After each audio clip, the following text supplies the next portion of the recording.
The last page of the review is just giving you a chance to apply it with a perimeter and area problem. So if you're not familiar with the terms, perimeter is the distance around a figure. So for a rectangle, you would just add up all four sides, and that would be what we call the perimeter.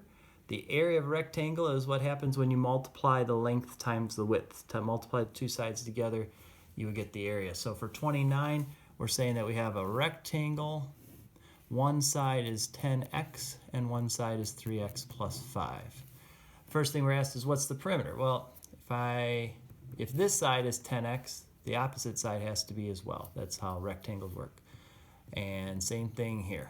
So if I were to add all four sides up, I'd have 10x plus 3x plus 10x plus 3x.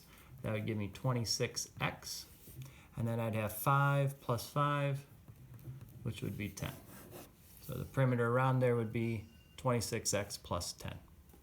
As far as the area, that would be what I'd get if I multiply the sides together, if I take 10x times 3x plus 5.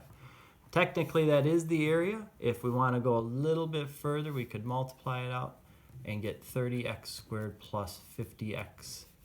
And that would be our area then.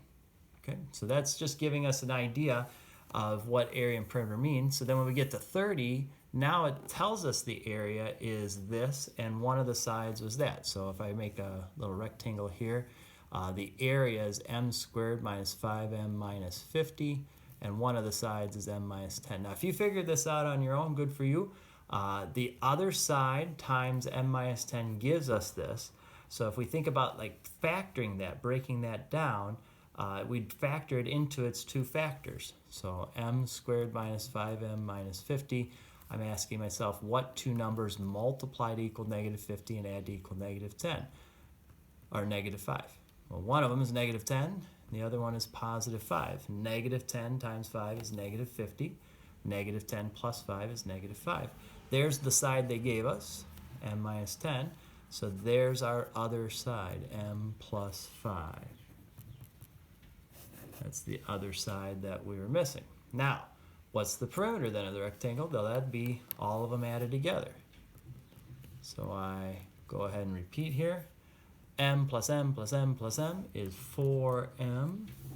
Negative 10 plus 5 minus 10 plus 5 is a negative 10. So there's your perimeter. All right, just a little application of what we've been working on. Might see that on the test, you never know.